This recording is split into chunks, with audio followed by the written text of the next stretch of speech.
Part 3 of The Godfather will be on Thursday evening at 9:25. Tomorrow evening, here on BBC One, The Heist, a suspense thriller starring Warren Beatty as an expert on security who plans the perfect bank robbery, with Goldie Hawn as his girlfriend and accomplice.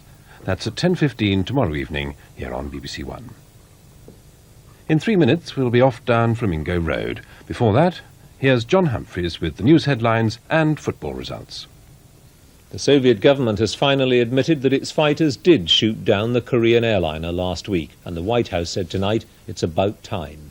A statement broadcast on Soviet television news earlier tonight said the Russian interceptor jets fired warning shots at the plane, and then, because it tried to evade pursuit, the fighter pilot fulfilled an order of the ground command to stop the flight. But the Russians still maintain the pilots couldn't know it was a civilian aircraft. The admission came after the United Nations Security Council meeting in New York had heard tape recordings of conversations between the Soviet fighters and their ground controllers. Earlier this evening, the International Airline Pilots Association called for a ban on all flights to Moscow for 60 days. They represent 17 airlines which fly to Moscow, including British Airways. The trade unions are going to start talking again to the Employment Secretary, Norman Tebbit, about his plans to reform the unions. The TUC vote at Blackpool made clear that they'll continue to oppose the reforms, but they believed reasoned argument was better than not talking at all.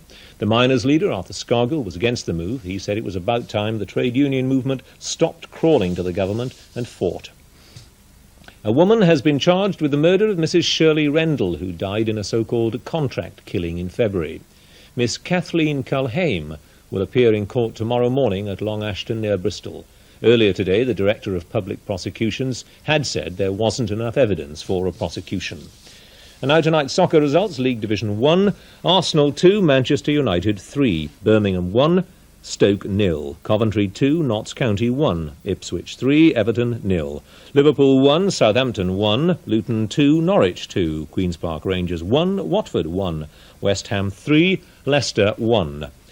League Division 2, Brighton 1, Derby 0, Charlton 1, Carlisle 0, Grimsby 2, Leeds 0, Huddersfield 2, Crystal Palace 1, Middlesbrough 3, Newcastle 2, Portsmouth 2, Barnsley 1, Sheffield Wednesday 1, Cambridge United 0, Shrewsbury 1, Cardiff 0, Swansea 0, Oldham 0.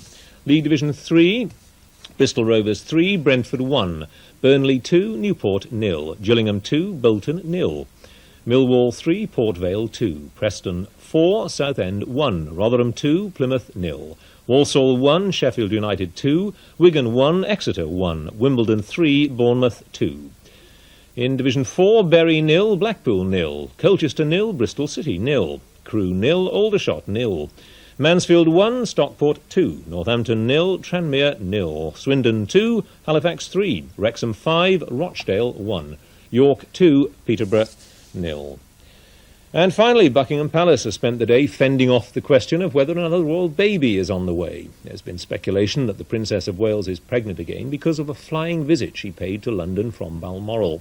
That coincided with the return from holiday of the royal gynaecologist. But the Princess flew back to Scotland from Heathrow this afternoon, leaving newsmen at the airport none the wiser. That's it from the newsroom. Good night. Coverage of the third day of the Trades Union Congress begins here on BBC One at 9:30 tomorrow morning. Now, though, we're off to the other side of the Atlantic and Flamingo Road.